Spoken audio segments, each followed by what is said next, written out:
안녕하세요. 전상일 기자입니다. 자, 오늘은 좀 재미있는 주제로 이야기를 나눠볼까 합니다. 와, 팬 여러분들이 아직까지도 문김 대전을 계속 하시더라고요. 굉장히 많이 싸우시는 것 같아요. 관심도 많으시고. 물론 저는 긍정적으로 봅니다만, 그래도 굉장히 관심이 많으셔서 정말 오랜만에 문김에 대한 이야기를 좀 해볼까 합니다. 최근에 문동주 선수 같은 경우는 하나이글스에서 굉장히 주목을 많이 받고 있는 선수죠. 올 시즌 하나이글스에 가장 많은 주목을 받고 있는 선수를 딱 한 명만 꼽으라고 하면 당연히 문동주 선수일 것입니다. 거기도 최고 구속이 158까지 나오고 있어요. 사실상 안우진의 뒤를 이을 선수는 문동주다라는 것이 거의 기정사실화되어 있고, 앞으로 우리 한국 프로야구를 이끌 에이스급 선수라는 데 있어서도 모든 구단 팬 여러분들이 동의를 하시는 바죠. 그만큼 자질이 좋은 선수입니다. 그런데 이런 부분들 같은 경우는 이미 작년에도 어느 정도 재작년에도 어느 정도 팬 여러분들이 알고 계셨던 부분이실 거예요. 문동주 선수 같은 경우는 제가 이미 아마야구 시절에 수없이 많이 소개를 해드렸습니다. 첫 번째, 투구 폼이 부드럽고 예쁘다. 두 번째, 유연성이 엄청나게 좋다. 특히 팔이 휘어지는 부분이 엄청나게 좋다는 것이 이미 제가 불펜 피칭을 많이 찍어서 올려놨는데 그 부분에서 잘 나타나 있죠. 세 번째, 상당히 인성도 좋고 착한 선수이다.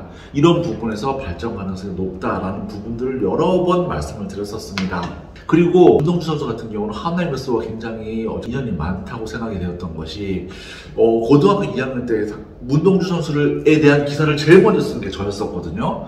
제가 전 회사에 있을 때 문동주 선수가 1차 지명 후보다라는 기사를 가장 먼저 썼는데, 한참 부진할 때가 2학년 때 대통령배 당시였습니다. 경남고전이었었는데, 그때 당시 스피드가 149km까지 나왔어요. 다만 그때는 제구가 좀 많이 안 됐었거든요. 제구가 좀 많이 안 좋았음에도 불구하고 하나이글스 자체 내에서는 문동주 선수의 가치를 그때부터 이미 알아봤었습니다. 그때 당시에는 이미 청룡기 당시에 김도영 선수가 팍 하고 뛰어올라서 가장 주가가 높을 때였었거든요. 그래서 하나이글스 구단 스카우트 관계자 정민혁 팀장님께서는 우리 선수다라고 농담으로 말씀을 하시더라고요. 그때 당시 김도영 선수가 1차 지명 유력 후보였었기 때문에. 그런데 그때서부터 문동주 선수가 계속 뛰어올라서 문동주 선수와 김도영 선수의 라이벌 관계가 형성이 된 것이죠. 형성이 된 것인데, 사실 김도영 선수는 너무 좋은 선수예요. 너무 좋은 선수이고, 그때 당시 여러 가지 사항들이 복합적으로 작용을 해서 기아 타이거스가 김도영 선수를 선택한 것입니다. 대부분의 구단 관계자분들께서는 아마 문동주 선수를 선택을 했을 거예요. 왜냐하면 투수의 가치가 워낙 높았기 때문이고, 문동주 선수의 자질이 워낙 높았기 때문입니다. 그리고 협회장기 이전까지도, 협회장기 이후에 1차 지명이 있었는데, 협회장기 이전까지도 문동주 선수가 아웃사이드였던 것이 사실이고, 대부분의 관계자분들도 문동주 선수를 선택할 것으로 예상을 했었습니다. 기아와 하나를 제외한 다른 구단 관계자분들이 문동주 선수 같은 경우는 리그 에이스급 제목이다 라고 말씀을 하신 분들이 많았어요. 대표적으로 그때 당시 삼성라이온스 최무영 전 삼성라이온스 팀장님께서도 문동주 선수는 리그 에이스급 재능이다라고 대놓고 저한테 말씀을 하실 정도로, 아마 문동주 선수를 선택하지 않겠느냐라고 말씀을 하실 정도로 문동주 선수의 값어치를 높게 보셨습니다. 그런 만큼 아마 대부분의 구단 관계자분들이었다면 문동주 선수를 선택할 가능성이 많았겠지만, 기아는 상황이 조금 달랐습니다. 왜냐하면 그때 당시만 해도 박찬호 선수가 정말로 많이 부진했었거든요. 기아 구단의 말씀대로 150투수는 매년 나오고 있는 것도 맞고요. 문동주 선수 이후에도 김서현 선수도 나왔고요. 그 다음에 장현석 선수도 나왔고요. 그 다음에 장현석 선수 이외에도 150 던지는 투수들은 이제 흔합니다. 그런 만큼 좋은 우한 투수들은 매년 나오고 있는 상황이라는 것도 충분히 일리가 있는 말이죠. 거기다가 김도영 선수가 특별한 점이 뭐냐면, 김도영 선수는 기아 타이거스 영구팜에서 앞으로도 나오기 힘든, 이 전에도 나오지 않았던 선수라는 것입니다. 야수는 에브리데이 플레이어잖아요. 에브리데이 플레이어인데다가 김도영 선수 같은 경우는 수비에서도 충분히 된다라고 하는 합격점을 받은 선수였어요. 수비에서도 합격점을 받은 선수였는데다가 발은 메이저 리그에서도 주목할 만한 그런 정도였었습니다. 방망이도 얼마나 이 고등학교 때 좋았는지는 팬 여러분들이 더 잘 알고 계실 것이고요. 무엇보다 체구가 큰 편이 아닌데도 불구하고 공을 띄울 수 있는 능력이 있는 선수였어요. 물론 인성적인 부분에서도 충분히 합격점을 받은 선수였었고요. 굉장히 착한 선수거든요. 이런 부분들이 총체적으로 작용을 했기 때문에 기아 타이거스가 지명을 한 것입니다. 사실 여러분들도 생각을 해보세요. 문동주 선수가 안 좋은 모습을 보였던 것이 아니거든요.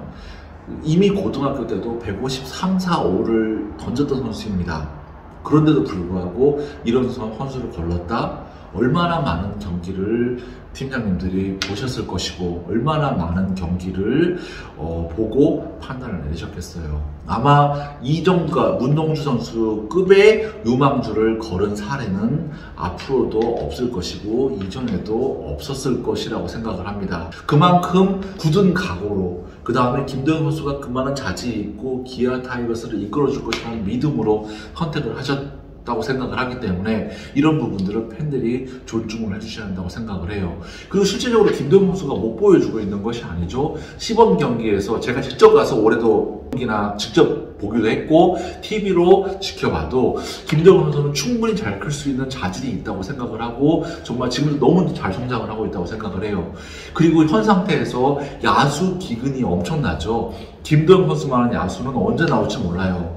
내년 시즌에 제가 이선우 선수에 대한 이야기도 했습니다만 이선우 선수도 김도영 선수만큼 수비력이 된다는 보장이 없습니다. 발은 분명히 김도영 선수가 더 빠르고요. 거기다가 이 선수 같은 경우는 장타를 칠 수 있는 능력도 향상이 되고 있는 데다가 무엇보다 최근에 프로야구에서 기한 우타자잖아요. 좌타자들은 현재 엄청나게 많고 우투자타의 내야수도 굉장히 많이 늘어가고 있습니다만 김도영 선수 같은 우타에 20 이상을 할 수 있는 내야수들은 정말 기근이거든요. 그래서 저는 충분히 기아 타이거스도 해볼 만한 모험이었다고 생각을 해요. 그리고 김도영 선수를 스카우트 하려고 했던 관계자분, 메이저리그 관계자분의 이야기도 들었었습니다. 그분은 김도영 선수를 정말 데려가고 싶어 했어요. 올해 심중석 선수가 받은 급 이상으로 김도영 선수를 데려가고 싶어 했습니다. 그 정도 금액을 주고 김도영 선수를 데려가고 싶어 했어요. 물론 문동주 선수도 마찬가지고요.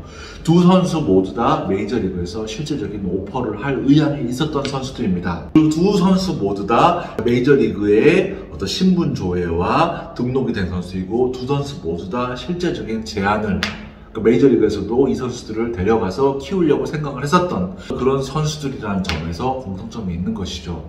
그런 측면에서 봤을 때는 어떤 선수를 데려간 것이 성공일지는 아직은 몰라요. 아직은 진짜 모릅니다. 김도영 선수도 너무 잘하고 있고 문동주 선수도 너무 잘하고 있어서 어떤 선수가 성장일지는 몰라요. 만약 예를 들면 둘 다 성공을 한다면 저는 충분히 기아 타이거스가 성공이라고 생각을 해요. 왜냐하면 야수는 에브리데이 플레이어이기 때문에 정말 그 가치가 어마어마하죠. 그 가치가 어마어마하기 때문에 기아 타이거스가 충분히 해볼 만한 모험이었다고 생각을 하는데 하나 이글스 입장에서도 정말 땡큐한 상황인 거죠. 정말 너무너무 좋은 상황인 거죠. 왜냐하면 하나 이글스 같은 경우는 정말 간절하게 문동주 선수를 원했었거든요. 이상구 감독님도 그랬었고 정민혁 팀장님도 그랬었고 당시 정민철 단장님도 문동주 선수를 많이 원했었습니다. 김도영 선수와 문동주 선수가 있었을 때 김도영 선수보다는 문동주 선수를 원했어요. 왜냐하면 하나 이글스에는 하주석 선수도 있고 그 다음에 박정현 선수도 있고 송호정 선수도 2라운드에서 뽑았었고 굉장히 내야 자원을 많이 수급해 놓은 상태였었기 때문이죠. 또 하나 같은 경우는 정민규 선수도 그때 당시에 뽑았었고 그때 당시에 변효 선수도 있었거든요. 변효 선수도 있었고 그러니까 우타 자원들이 너무 많았기 때문에 우타 유격 자원보다는 반드시 투수 에이스급으로 클 수 있는 투수 자원을 원했었고 그래서 문동주 선수가 하나 이글스의 운명처럼 안겼을 때 그게 1차 지명 기간이 일주일이었었거든요. 이틀 만에 발표를 할 정도로 정말 행복해했던 어떤 그런 상황이었던 거죠. 그런 측면에서 봤을 때는 기아 타이거스는 10년을 쓸 수 있는 박찬호 이후를 쓸 수 있는 그리고 정말 10년을 이끌어갈 수 있는 유격수가 될 수 있는 내야 자원을 얻었고 하나 이글스 같은 경우는 10년을 이끌어갈 수 있는 어떤 그런 에이스급 자원을 얻었기 때문에 양 팀 모두가 윈윈이라고 저는 생각을 합니다. 지금 두 선수 중에 한 선수가 정말 못하고 있는 것도 아닌데 굳이 싸울 필요가 없다고 생각을 해요. 이에 대한 성패는 향후에 5년 후에 나오게 될 것이고 5년 후에는 역대 최고의 드래프트로 기록이 될지 모릅니다. 하지만 지난 문동주 선수와 김도영 선수의 어떤 드래프트가 정말 특이한 점은 사실 이런 1차 지명급에서는 역전 드라마라는 것이 나오기가 쉽지가 않거든요. 아마야구를 취재하면서 팬 여러분들께 알려지기 시작한 것이 5년 정도인데 5년 동안에 제가 본 어떤 지명 중에서는 가장 드라마틱했던 역전 드라마였던 것 같아요. 아마 앞으로도 이런 역전 드라마는 나오기가 쉽지 않을 것입니다. 왜냐하면 역전 드라마라는 것이 보기에는 정말 극적이고 좋아 보일지 몰라도 굉장히 스카우터 분들 입장에서는 부담이 많이 되거든요. 부담이 많이 되고 영석배당이 아닌 다른 선수들을 선택했다는 것이기 때문에 향후에도 굉장히 말이 많이 나오고 또 계속 논쟁이 되고 팬 여러분들의 어깨거리를 오르내리고 있는 어떤 그런 지명이 될 것이기 때문에 굉장히 하기가 부담스러워요. 거기다 다른 팀에 가서 터지고 이 선수 같은 경우는 안 터지게 되면 더더욱 그 큰 리스크가 크기 때문에 굉장히 하기가 부담스러운 부분이라 그럼에도 불구하고 김도영 선수를 지명을 했다는 것은 굉장히 이 김도영 선수에 대한 확신이 강했다고 볼 수 있는 것이고 현재 김도영 선수는 기아 타이거스의 기대대로 커나가고 있다 라고 보시면 될 듯해요. 이 지명의 성패는 앞으로 적어도 한 5년 정도는 지켜봐야 나올 수 있는 것이라는 것. 그리고 두 선수는 모두 고교야구에서 야수 넘버원, 투수 넘버원, 부동의, 그것도 부동의 넘버원이었던 선수들이라는 것. 두 명 모두 메이저리그에서 데려가고 싶어 했던 구체적인 금액을 책정하면서까지 데리고 가고 싶어 했던 선수였다는 것. 그리고 앞으로 나오기 힘든, 정말 저는 H2라고 표현을 했잖아요.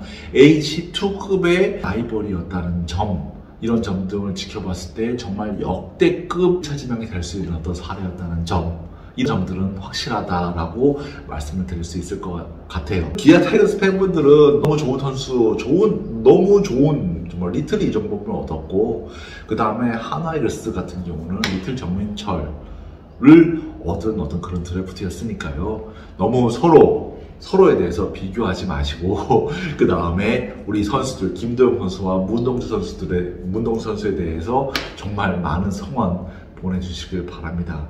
아마 두 선수 같은 경우는 기아 타이거스와 하나이글스 구단 내에서도 전략적으로 기회를 많이 주고 키우려고 하는 선수들일 거예요. 특히 하나이글스 같은 경우는 스타가 기아 타이거스보다는 조금 더 적기 때문에 조금 더 문동주 선수를 전면에 내세워서 마케팅도 하고 이 선수에게 좀 더 기회를 많이 주려고 하기 때문에 문동주 선수가 조금 더 돋보이는 효과가 나올 뿐이죠. 아직 두 명 모두 커나가는 선수들이라고 저는 생각을 합니다.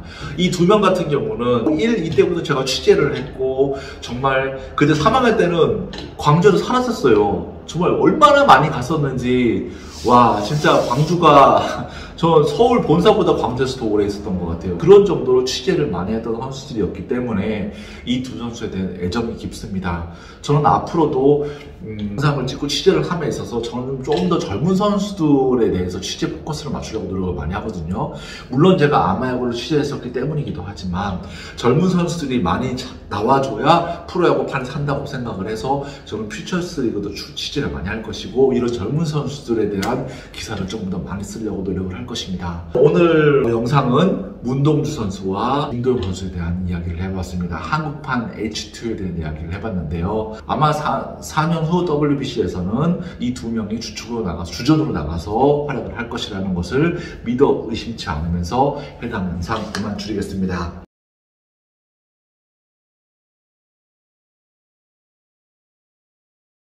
저는 항상 좋은 영상에서만 구독, 좋아요라고 말씀을 많이 드리는데요. 오늘 영상은 그래도 그런 말씀을 드려도 될 것 같네요. 구독, 좋아요 하나씩만 부탁드리면서 오늘 영상 그만 줄이겠습니다. 감사합니다.